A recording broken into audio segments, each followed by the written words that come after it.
Nous avons souvent questionné ici au matin du samedi les rapports de genre et les masculinités. Alors au moment où la saison estivale se lance, faisons-le une dernière fois avec deux invités dont les livres questionnent donc les masculinités, chacun à sa manière. La plage, la fête, des filles disponibles pour faire du sexe comme une partie de cette offre touristique entre le cocktail gratuit et le logement abordable.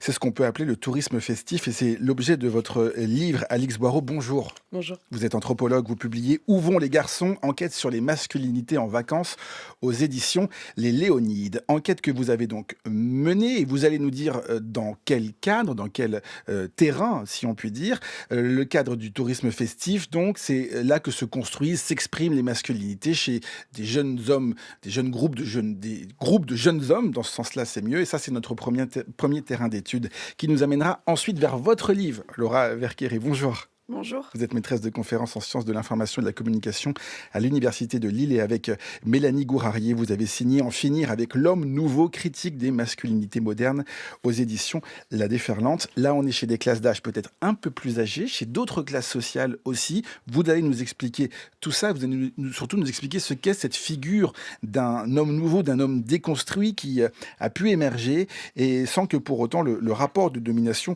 n'en soit ébranlé. On va évidemment détailler tout cela, mais avant, je donne plein de mots comme masculinité au singulier et au pluriel, on va essayer de définir qu'est-ce qu'on met derrière la masculinité, les masculinités, Alix Boireau. Oui, alors la masculinité ou les masculinités, évidemment, oui, on parle au pluriel plutôt pour expliquer que justement il y a une infinité de masculinités, que c'est pas quelque chose d'essentialisé, mais plutôt de construit, et donc avec plusieurs possibilités d'incarner cette masculinité ou ces masculinités. Et ça renvoie à, pour le dire un peu rapidement, ce qu'on considère comme masculin, mais aussi plus généralement à des rapports de pouvoir, et c'est plutôt ça qu'on va venir étudier en fait quand on étudie les masculinités. Laura Verqueré, construction sociale donc, et rapport de domination, c'est ce qu'on met aussi derrière ce terme-là. Oui, c'est ça, parce que en fait, les masculinités, c'est aussi comprendre comment se construit les masculinités dans une dynamique relationnelle, donc y compris avec les féminins, les féminités, mais aussi, du coup, c'est venir gratter aussi voilà, la question des rapports sociaux de genre, du coup, qui sont aussi des rapports sociaux de pouvoir. Mot que l'on confond parfois avec masculinisme. Est-ce qu'on peut donner une définition de ce que vous considérez être le masculinisme ou les masculinismes? D'ailleurs, comment vous voyez également ce terme-là, Laura Verqueré? Oui, alors, dans le livre, on y reviendra parce que Mm. justement, c'est une notion qu'on a décidé d'abandonner, même si aujourd'hui, voilà, on en entend particulièrement parler. Les masculinismes, alors c'est à la fois en fait un mouvement, enfin des mouvements au pluriel et qui sont pas nouveaux et qui naissent, disons, en réaction aux avancées féministes. Donc, en général, en tout cas, ça a pour cible surtout les femmes qui luttent pour leurs droits. Et donc l'idée, c'est de mettre un coup d'arrêt en fait aux avancées, aux revendications égalitaires des femmes. Et donc du coup, les masculinistes, ça va être des mouvements qu'on va retrouver en ligne et hors ligne. Aujourd'hui, on parle beaucoup des incels, les célibataires involontaires, parce que on va dire c'est les communautés les plus radicalisées, dont la violence, voilà, elle est la plus extraordinaire, entre guillemets, malheureusement. Mais c'est aussi une idéologie. Et là, à ce titre-là, ça se diffuse et ça imprègne toute la société. Et c'est plutôt, effectivement, l'idée, on retrouve à travers les arguments assez classiques, l'égalité est déjà là, du coup, pourquoi les revendications féministes existent encore, voire même plutôt, les revendications féministes seraient allées trop loin. Et donc, du coup, il y aurait un renversement de l'ordre de genre, aujourd'hui, en défaveur des hommes, dans le monde de dans le domaine de la sexualité, dans l'éducation, en politique, au sein de la justice, etc.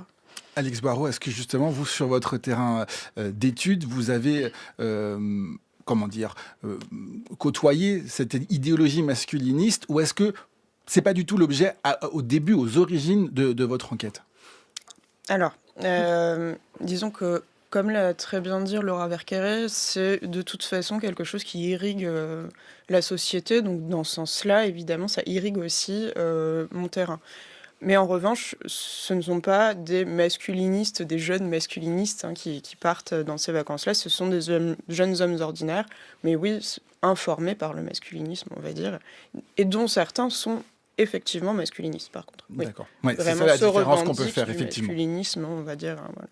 Donc, dans Où vont les garçons, enquête sur les masculinités en vacances, vous nous emmenez en Espagne. C'est une station balnéaire connue pour ce que vous avez défini comme un tourisme festif. De quoi s'agit-il? Et puis, est-ce que vous pouvez peut-être nous décrire un petit peu ce lieu? Parce que l'imaginaire est très important. Oui. Alors, Lloret de Mar et puis toutes les stations de ce type de tourisme que moi j'ai appelé tourisme festif pour en fait faire quelque chose d'assez neutre, mais qu'en Espagne par exemple on va appeler turismo de borrachera, donc de beuverie, donc avec quelque chose d'assez péjoratif. Donc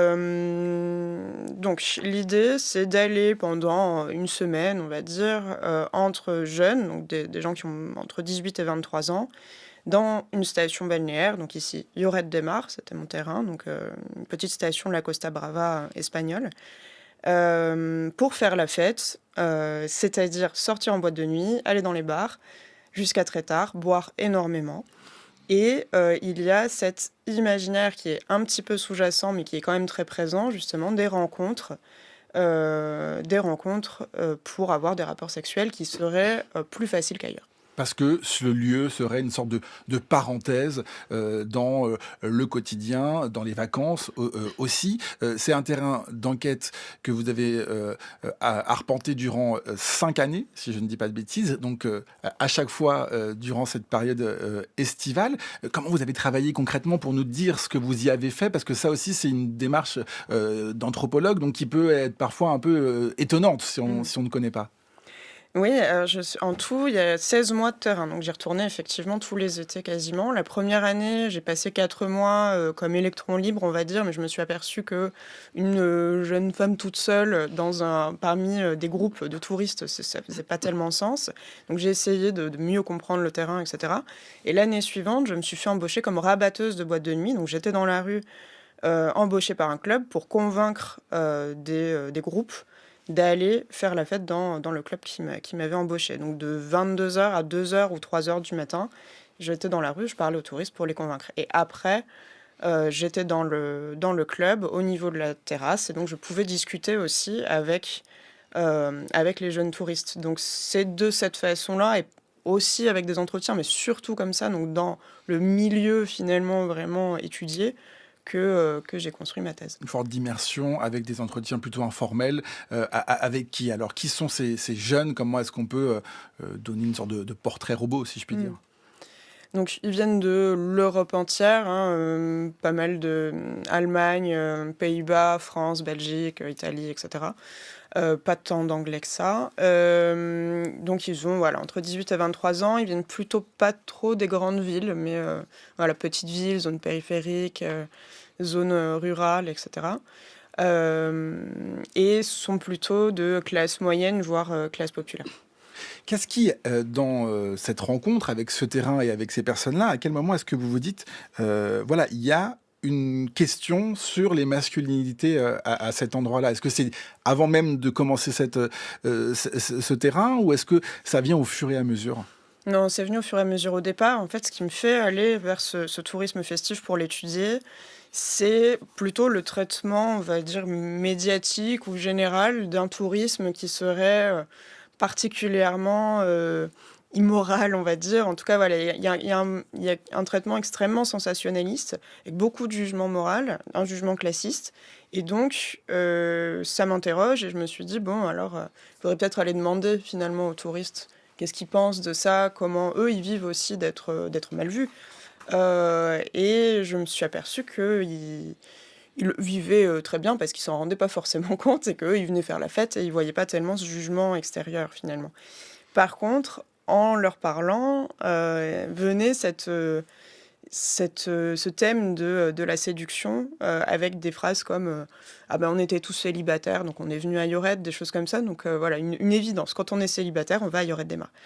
Et donc là, je me suis dit, bon, ok, il y a peut-être quelque chose d'intéressant à aller regarder. Et pourquoi les masculinités? Puisque là, bon, on est sur le thème des sexualités, ok. Parce que finalement, ce sont surtout des jeunes hommes qui vont dans cet endroit, des jeunes hommes hétérosexuels. Et donc, c'était un excellent terrain pour étudier l'entre-soi masculin. entre-soi masculin, Laura Verkere, c'est ça qui est intéressant. Vous parlez tout à l'heure de relations dans cette question des masculinités, relations avec les femmes, mais aussi relations entre hommes. Donc cette, en quelque sorte, bande de garçons qui va faire la fête dans un lieu défini, dans cette fameuse parenthèse dont je parlais tout à l'heure, ça interroge évidemment ce thème-là. Oui, bah, en fait, étudier les masculinités, c'est à la fois étudier les rapports des hommes vis-à-vis des femmes, mais c'est aussi étudier les masculinités entre eux et les formes de sociabilité.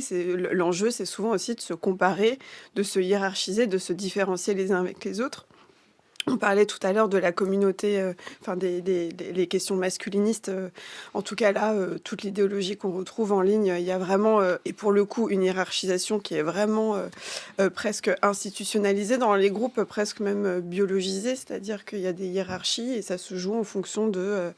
enfin, je sais pas, on dit que l'homme suprême, c'est la figure du Tchad, mais du coup, ça joue sur des critères biologiques de capital corporel qui est musclé, qui est grand, qui a une grande mâchoire, etc. Donc là, c'est le côté peut-être un peu spectaculaire de la hiérarchisation entre hommes, mais effectivement, après, c'est des logiques qu'on retrouve un petit peu partout. En fait, l'idée, c'est de savoir, enfin, on y reviendra après dans notre livre, mais qui est bon, qui est pas bon, qui est exemplaire, qui est pas exemplaire, qui est moderne, qui l'est pas. Et ces dynamiques masculines sont importantes. Au cœur de votre livre, Alix Barraud aussi, il y a ce paradoxe. Vous l'avez dit, les jeunes hommes viennent dans cette station balnéaire pour rencontrer des filles et, dans le cas, avoir des relations sexuelles. Sauf qu'en réalité, il y a une forme de déception. C'est-à-dire qu'il n'y a pas beaucoup de filles dans cet endroit. Avec aussi l'idée, et vous l'avez même vous-même expérimenté, que s'il y a une fille, c'est que elle est là et qu'elle est du coup là pour répondre à ce besoin qui a été imaginé par les jeunes hommes. Oui, il y a vraiment cette idée qu'il y aurait une disponibilité absolue des femmes à Yorette, puisqu'elles viendraient pour ça. N'empêche que bien sûr, il y a des jeunes femmes qui viennent effectivement dans une optique de séduction, etc. Ce qui n'induit pas par contre leur disponibilité. Et là, il y a souvent quelque chose, voilà, où il y a une petite ambiguïté pour certains jeunes hommes.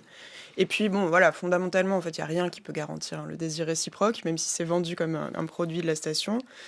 Et donc oui, on se retrouve avec une large majorité d'hommes hétérosexuels parce que le marketing pousse ça, parce que ce sont des activités, donc boire beaucoup, avoir des relations sexuelles occasionnelles qui sont plutôt valorisées pour les hommes, dévalorisantes pour les femmes, donc forcément ça n'entraîne pas particulièrement les femmes à venir, mais aussi parce que ces jeunes hommes eux-mêmes vont reconfigurer leurs groupes amicaux, même quand ils ont des groupes mixtes, pour se retrouver entre hommes. Donc quelque part, mathématiquement, il y a plus d'hommes qui vont dans toutes ces stations. D'ailleurs, c'est pas que à Lloret-des-Marins. Ce qui est intéressant dans votre livre aussi, c'est la question, et vous en avez dit un mot tout à l'heure, des origines sociales. Classe populaire, classe rurale aussi, parfois, qui peuvent avoir le sentiment dans leur vie quotidienne, si je le dis ainsi, d'être déclassés, d'être parfois invisibilisés, et qui trouvent du coup, dans ce tourisme festif, une forme de revalorisation, c'est ça ? Oui, alors c'est des séjours qui sont pas très chers, qui sont plutôt abordables et où on peut se retrouver à avoir une table VIP en boîte de nuit, à être dans un hôtel avec piscine, etc. Donc avec des gens du monde entier, il y a quelque chose comme ça du fêtard cosmopolite, du clubbeur, qui permet à ces jeunes d'accéder à quelque chose de valorisant pour eux. Après, voilà, ce qui se joue aussi sur le terrain, ça n'enlève pas, par contre, les rapports de pouvoir, ni les questions de racisme, ni les questions de classisme. Simplement, elles vont se reconfigurer sur place. Avec tout de même un moyen de distinction, enfin, en tout cas de montrer qu'on est performant, et là je mets des guillemets, c'est-à-dire qu'on est encore en train de générer une forme de hiérarchie aussi au sein de ces groupes-là, entre les groupes aussi.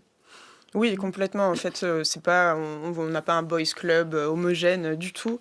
Et finalement, ça, c'est quelque chose qu'on va retrouver d'ailleurs dans le livre de Laura Verkere et Mélanie Gourarier, quand vous parlez de, par exemple, une femme qui fait le ménage ou la cuisine, ça va être normal. Et puis, un homme qui fait ça, là, vraiment, c'est incroyable. Il est moderne et c'est super. Mais on va retrouver un peu la même chose sur la fête, où une même activité, donc faire la fête, se lâcher, etc., va être vu pour les jeunes hommes blancs hétéros comme un lâcher-prise ludique, temporaire, etc. Autorisé. Autorisé, tout à fait, dans ce cadre en plus qui est fait pour, hein, voilà. Mais les hommes racisés vont être envoyés pour les observateurs extérieurs comme pour certains jeunes hommes blancs aussi touristes vers quelque chose de... en fait là, ils se lâcheraient pas, ce serait leur comportement ordinaire. Et donc là, par contre, ce serait voilà, être plutôt turbulent par nature, et là, c'est jugé négativement, avec exactement les mêmes activités festives. Et de la même façon aussi pour les femmes, ces activités festives vont être jugées négativement parce que c'est dangereux. Donc on voit que finalement, la fête, elle vient pas du tout bousculer les hiérarchies existantes, elle vient presque les renforcer, en fait. Laura Verkeret, comment est-ce que vous voyez ce qu'on vient de décrire je disais tout à l'heure, peut-être maladroitement, mais qu'on observe la construction de cette masculinité. Est-ce que c'est ça, c'est comme ça que se construit une masculinité ou les masculinités? Comment est-ce que vous voyez ça? Oui, mais alors déjà, il y a une première chose qui m'a interpellée et pour le coup qui me fait penser au premier livre de Mélanie Gourary, Alpha Male, qui montre vraiment comment aussi, dans ce jeu de hiérarchie et de fabrique du groupe masculin, en fait, les femmes, c'est presque plus un prétexte, un objet pour parvenir à finalement un objectif qui est peut-être moins celui d'avoir véritablement un rapport sexuel avec une femme, que plutôt pouvoir dire auprès des autres hommes que son capital séduction est plus élevé que les autres, et puis en fait apprécier cet exercice, cette expérience de socialisation entre hommes et de comparaison et de hiérarchisation. Et là, il me semble que cette question aussi de la fête, en fait, c'est fou parce qu'elles sont à la fois partout et elles sont nulle part. Ces femmes, en tout cas, voilà, c'est des objets de discussion, des objets de comparaison, mais c'est plus voilà, il y a un moyen, plus qu'une fin en soi, pour apprécier justement cette position de pouvoir entre hommes, et là dans le contexte festif. C'est là où on imagine que cet endroit comme un espace de liberté, de transgression, mais qui est en réalité, et c'est d'ailleurs ce que vous montrez dans votre livre, Alix Barraud, une répétition, une concentration de normes genrées, en fait, est assez rigide. Il ne se passe pas grand-chose de transgressif en réalité. Non, il ne se passe pas grand-chose de transgressif, mais c'est aussi parce que c'est vendu comme transgressif, mais c'est un attendu de la jeunesse contemporaine, en fait, hein, d'aller faire la fête et... le groupe d'amis masculins qui sera remplacé plus tard par finalement le couple. Hein, voilà, on est dans quelque chose d'extrêmement conformiste. En fait. Oui, tout à fait. Et pour rebondir sur ce que disait Laura, c'est exactement ça. Hein, il y a ce côté, c'était le sous-titre du livre de Mélanie Gourary, c'était séduire les femmes pour s'apprécier entre hommes. Et on retrouve exactement ça sur le terrain, où finalement les femmes sont extrêmement présentes dans les discours, surtout à défaut de l'espace, mais ont un rôle instrumental, en fait, hein, sont complètement instrumentalisées. J'aimerais qu'on en vienne à une expression que vous utilisez toutes les deux, c'est la masculinité hégémonique. On va commencer peut-être à donner deux, trois notions sur cette idée, cette définition-là. Qu'est-ce que c'est une masculinité hégémonique, Laura Verkeret? Oui, alors... en plus, parfois, il y a un petit malentendu, parce que hégémonique, on entend pouvoir, on entend domination, et parfois on a tendance à dire masculinité hégémonique, c'est uniquement les hommes violents. Et donc, du coup, quand la domination s'exprime par la violence dans les relations interpersonnelles avec les femmes, masculinité hégémonique, c'est une masculinité qui se trouve en position sociale dominante, dans un contexte historique et social donné. Il faut bien situer le contexte, parce que par exemple, ces types d'hommes que Alix Bor étudiait, peut-être que dans le contexte ordinaire, ils ne sont pas en situation de domination hégémonique, et en fait, dans le contexte de vacances, dans un même environnement social, mais autre, et ben là, en fait, on peut se sentir en position de domination. Mais disons, une masculinité hégémonique, c'est un modèle de masculinité, dans un moment donné, qui a vocation à se présenter comme étant légitime, comme étant la norme, comme étant la bonne manière de suivre la masculinité. Après, à définir ce qu'on entend par étant la bonne manière, la manière désirable. Là, dans la fête, ça va être un homme de conquête qui se lâche, etc. Dans un autre, ça peut être d'autres normes. On y reviendra peut-être moins avec d'autres exemples. Effectivement, masculinité hégémonique qui s'articule avec des masculinités complices et des masculinités marginalisées. Pour conclure sur ce thème-là, Alix Barraud, comment justement ça s'articule ? Oui, en fait, c'est le modèle de Rewin Connell, hein, qui est une sociologue australienne. Que vous avez cité d'ailleurs toutes les deux. Voilà, c'est toutes les deux, effectivement. Donc, avec cette idée que c'est quelque chose de hiérarchisé, encore une fois. Donc, la masculinité hégémonique qui est en fait un modèle qui ne s'atteint pas, hein, qui est vraiment le modèle légitime, qui va être suivi par donc les personnes qui font partie de la masculinité complice. Et puis ça s'articule avec masculinité subalterne, encore une fois, ça dépend du moment, du Mmh. contexte, et cetera, mais qui aujourd'hui seraient plutôt les masculinités gays, donc hiérarchisées de par leur orientation sexuelle, et les masculinités marginalisées, ce qui renvoie plutôt à une hiérarchisation par les questions de classe et de race. On a dit ça, on va évidemment poursuivre notre discussion. On a décrit cet endroit où la masculinité se construit. On va du coup maintenant interroger, et juste après le journal, cette notion d'homme déconstruit, d'homme nouveau. Et est-ce que véritablement cela bouscule les rapports sociaux et les rapports de domination? Ce sera juste après le journal de 8 heures. À tout de suite. Discussion ce matin sur la question des masculinités. Nous sommes toujours avec Alix Boireau, anthropologue, qui a publié Où vont les garçons? Enquête sur les masculinités en vacances aux éditions Les Léonides, dont on a parlé en première partie tout à l'heure, et également avec Laura Verqueré, maîtresse de conférences en sciences de l'information et de la communication à l'Université de Lille. Vous avez signé avec Mélanie Gourarier En finir avec l'homme nouveau, critique des masculinités modernes, aux éditions La Déferlante. Alors si on a donc décrit en première partie cet endroit où les masculinités se construisent et peut-être aussi la manière dont elles se reproduisent, on va interroger à présent cette notion d'homme nouveau, d'homme déconstruit. C'est vrai qu'on entend beaucoup ces expressions, Laura Verqueré. À quel moment vous avez croisé cet homme nouveau dans vos travaux? Bah, en tout cas, l'expression homme nouveau, elle n'est pas nouvelle. Hmm. Et disons que c'est un grand archétype au sein duquel on va retrouver après plein de figures, bah, justement l'homme déconstruit. On a beaucoup parlé aussi du performative male. Enfin voilà, en tout cas, c'est une figure, c'est un archétype qu'on retrouve beaucoup aujourd'hui pour plutôt qualifier les hommes progressistes, dits pro-féministes, en faveur de l'égalité femmes-hommes, donc plutôt des hommes exemplaires qui ont en tout cas pris en marche le train des avancées féministes. Mais disons que si on retourne aussi dans une histoire plus longue, l'homme nouveau a une généalogie un peu plus sombre. C'est une formule qu'on va retrouver aussi voilà, dans les idéologies fascistes. Nationalistes, voilà. Donc, Et vous, dans vos travaux, vous l'avez croisé notamment au moment où on a questionné l'allongement du congé paternité, c'est ça? alors, effectivement, avant le projet du livre avec Mélanie Gourarier, moi j'avais travaillé sur l'allongement du congé paternité et la figure de l'homme nouveau, je l'ai trouvée à travers la figure des dits nouveaux pères, en fait, qu'on a beaucoup mis en avant pour valoriser, on va dire, l'investissement des hommes dans la parentalité et donc au service de l'égalité femmes-hommes, quoi. Alix Boireau, sans vouloir vous piéger, est-ce que l'idée d'homme nouveau ou de figure nouvelle, comme cela, vous l'avez rencontré, vous, dans votre terrain d'études, chez ces jeunes chez ces jeunes hommes qui étaient donc un peu plus jeunes, hein, on a dit autour de 16-24 ans? Alors, pas de cette façon-là, et je pense que voilà, on parle pas forcément des mêmes classes sociales non plus, Hmm. mais d'une certaine façon, oui, en tout cas, cette logique de l'homme nouveau qui serait donc l'homme bon avec la bonne masculinité, on va retrouver des logiques comme ça de différenciation sur le terrain avec des hommes qui vont jouer plutôt une masculinité protectrice et renvoyer les autres hommes vers une masculinité qui serait prédatrice et donc se mettre comme les hommes qui auraient Hmm. la bonne masculinité. Après, il n'y a pas l'invocation de la modernité peut-être Mhm.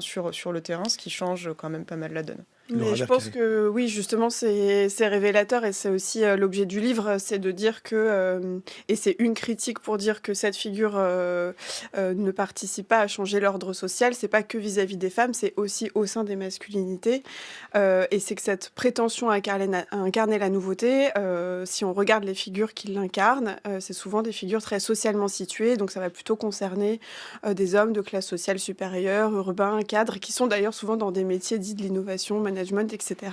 Et au sein duquel ce lexique est très important. Et donc, ça vient hiérarchiser qui peut être nouveau, qui ne l'est pas, ou qui aspire à la nouveauté, qui ne l'aspire pas. Et souvent, ça vient reléguer tout un tas de masculinités, par exemple des masculinités des classes sociales populaires, d'ailleurs qu'on va souvent qualifier comme étant ce sont les hommes sexistes, c'est les beaufs, c'est ceux qui... voilà, enfin, le sexisme est de ce côté-là et pas chez nous. et voilà. Est-ce qu'on peut dire que c'est une forme de stratégie pour ces hommes-là d'invoquer cette figure, d'en saturer l'espace médiatique ou les débats de société et, comme vous le dites dans le livre, de faire diversion en quelque sorte? Bah alors, alors grande stratégie consciente et cetera, je sais pas. En revanche, que ce soit nourri par, une volonté, de distinction et de repositionnement, à un moment où, par exemple, les avancées féministes, et les discours féministes, remettent en cause, les inégalités, les rapports de domination et cetera. Que ce soit une manière de se repositionner pour se remettre du bon côté de la ligne, c'est-à-dire du côté de la ligne des hommes bons, des hommes, dits pro-féministes et donc du coup aussi modernes, ça oui, effectivement, je pense que c'est une logique à l'œuvre de repositionnement pour se mettre du bon côté de la ligne, quoi. Peut-être qu'il faut nous expliquer ce mécanisme Ouais. qui fait que, en fait, même si on a l'impression que les choses changent, que les situations vont vers plus d'égalité, vous dites que tout cela ne permet pas de déstabiliser l'ordre des choses. De quelle manière? Oui, bah, en fait, c'est vrai que ça peut paraître un petit peu paradoxal, mais on a un petit peu retourné la question. C'est-à-dire que nous, souvent, en tant que chercheuse sur les masculinités, on est beaucoup préoccupés par la question du changement des masculinités. Est-ce que les hommes changent? Est-ce qu'ils changent pas? Qui est nouveau? Qui n'est pas nouveau? Et nous, c'était de retourner la question, c'est de dire, bien évidemment qu'ils changent. Mais changer ne veut pas dire changer l'ordre social. Changer, ça peut être aussi tout simplement, justement, faire preuve de qualité d'adaptation. Quand le système est bousculé et critiqué par les féministes, par exemple, ça peut être plutôt des logiques, des stratégies de réadaptation, de réajustement. Et c'est ça le fonctionnement de l'hégémonie, hein, c'est la capacité à faire face, à changer, à s'adapter quand l'ordre social est remis en cause. Donc là, ça peut paraître un petit peu théorique, mais cette idée-là, du coup, par exemple, la question de, si on prend l'exemple des nouveaux pères, par exemple, donc c'est une figure qui propose de changer les modèles de paternité pour proposer des modèles de paternité plus égalitaires. Mais si on regarde, bon, déjà dans les chiffres, enfin, les inégalités parentales, elles sont toujours très importantes, et cette figure des nouveaux hommes, en fait, elle vient capter des traits que d'habitude on associe aux marges, par exemple aux femmes, c'est-à-dire le fait de faire le ménage, de prendre soin, l'univers domestique, etc. Là, ça va devenir des traits nouveautés, de modernité, donc valorisés, mais pourtant ça bénéficie. Enfin, le ménage est toujours aussi peu désirable, aussi peu rémunéré, etc. Donc ça vient pas valoriser les femmes de ce point de vue-là. Et du point de vue des autres rapports sociaux, de classe, de race, etc. On voit bien que en fait, qui est en capacité à incarner ces nouveaux modèles et ces nouveaux pères. Et si on regarde dans le champ des représentations médiatiques, ça va toujours être des hommes de classe sociale favorisés, etc.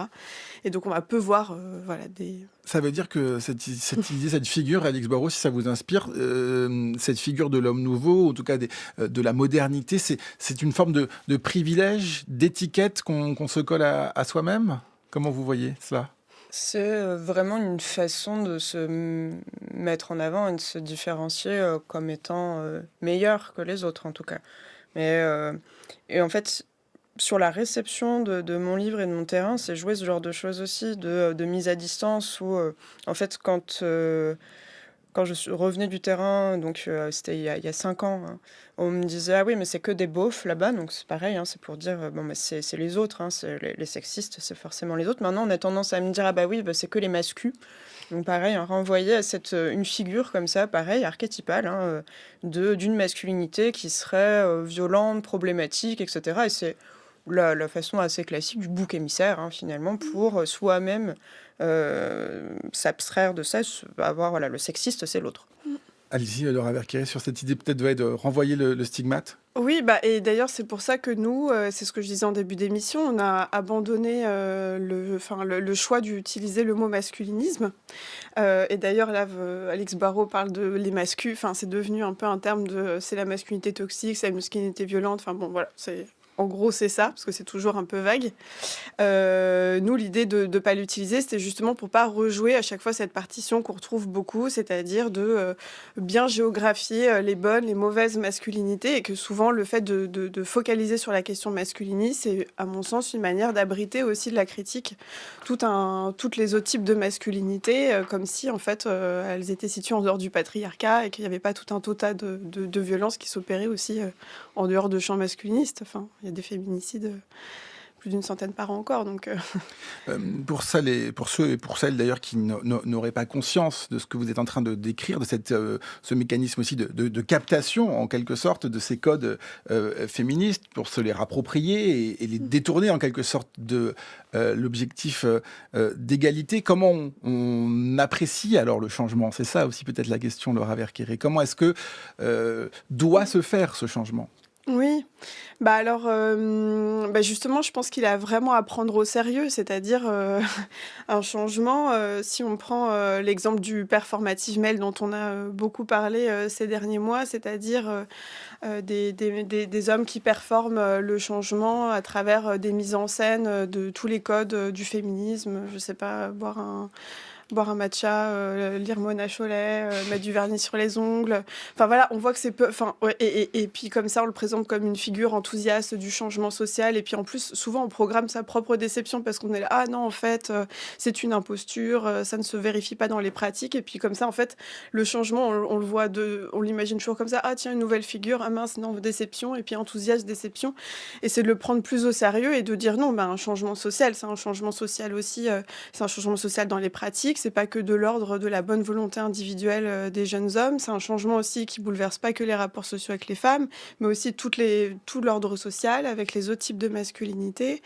Euh, Et vous dites d'ailleurs, puisqu'on parle de changement, d'évolution, qu'il ne faut pas, en quelque sorte, une révolution, mais qu'il faut agir hmm.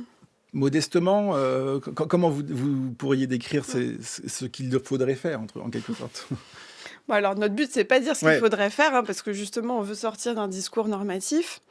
Et on trouve ça suspicieux, en fait, justement, que depuis des points de vue très situés, individualisés, on ait vocation à proposer des grands modèles universels.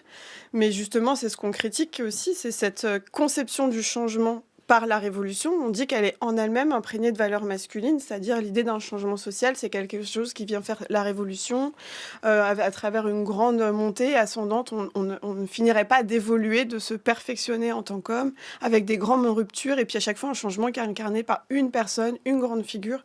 Ce qu'on dit, c'est que non, en fait, le changement, il est buissonnant, il est en permanence, il est partout présent, peut-être dans des espaces beaucoup moins spectaculaires, peut-être là où justement on ne le labellise pas comme tel. Il n'y a pas d'enjeu de captation, il n'y a pas d'enjeu de valorisation.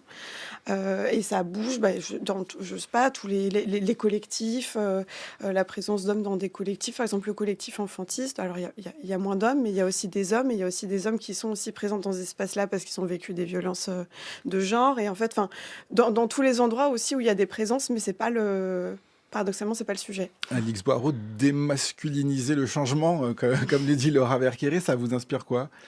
Ça me fait penser à l'infrapolitique de Scott, qui est Mhm. philosophe et qui voilà, parle finalement des toutes petites résistances, peut-être très peu visibles justement, qui vont se faire. Alors il parle plutôt au niveau du travail, mais voilà, quelque chose qui n'est pas spectaculaire, mais qui va aller contre et qui finalement va être extrêmement subversif, même si ça n'est pas si visible que ça. Et quelque chose de aussi un peu plus risqué justement que bon ben voilà, de mettre du vernis quand on est dans un endroit urbain, dans un entre-soi où c'est tout à fait ok de mettre du vernis.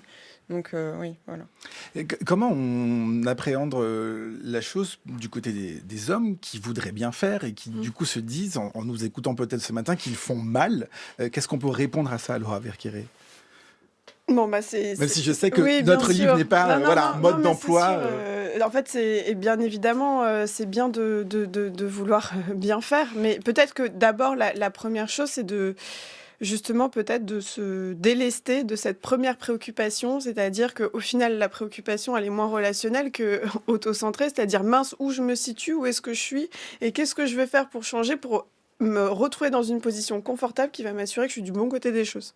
Et vraiment de se dire si la perspective du changement et du coup l'horizon de dire la nouveauté, c'est je vais être l'homme nouveau, on voit bien qu'en termes de changement social, c'est quand même une préoccupation qui est très individuelle, c'est-à-dire comment je vais faire pour me retrouver ici. Et c'est d'accepter peut-être l'inconfort, les contradictions que ça vient travailler. Et ben en fait non, on n'est jamais vraiment du bon côté, on est travaillé par les frontières, et puis un enjeu beaucoup plus relationnel, aussi empathique envers les personnes qui subissent les inégalités. Et imaginez, vous dites dans votre livre, une façon féministe de lancer cette transformation sociale. Comment on imagine ça? On l'imagine ensemble, j'imagine? On l'imagine ensemble, elle existe déjà aussi. Il faut surtout pas avoir la prétention de réimaginer quelque chose qui n'existe pas. Donc ça aussi, c'est cette conception du changement de l'homme nouveau, c'est vraiment une volonté de faire table rase. Et ça aussi, il y a des rapports de domination très forts à faire, comme si rien n'avait existé avant ou rien n'existe autour de nous. Au contraire, c'est ça la modestie, c'est de peut-être ressonder l'existant et plutôt tisser, retisser avec ce qui se fait déjà. Et le changement féministe, il est pensé depuis longtemps, hein. Donc, J'imagine détourner l'attention. que vous êtes d'accord, Alix Oui, Barraud, oui, pour je conclure. hoche la tête depuis tout à l'heure. Oui, oui, tout à fait. Mais la question du collectif et des interactions, je pense que voilà, elle est absolument centrale, effectivement. Donc, oui, oui, je suis complètement d'accord. Et ben, ce sera le mot de la fin de cette discussion. Merci à toutes les deux d'être venues ce matin sur France Culture. Alix Barraud, votre livre « Où vont les garçons? Enquête sur les masculinités en vacances » est à lire aux éditions Les Léonides. Laura Verqueré, vous avez signé avec Mélanie Gourarier « En finir avec l'homme nouveau, critique des masculinités modernes » aux éditions La Déferlante. Merci à toutes les deux d'être venues ce matin en téléchargeant l'application Radio France sur votre smartphone. Vous pouvez réécouter l'intégralité de cette discussion. Les matins du samedi se poursuivent jusqu'à 9h. Dans un instant, nous partons à la découverte du deuxième plus ancien festival de cinéma au monde, après Venise. Suspense, car d'abord, c'est le podcast de Clémence Imbert, le Chill Pop Culture, il est 8h36.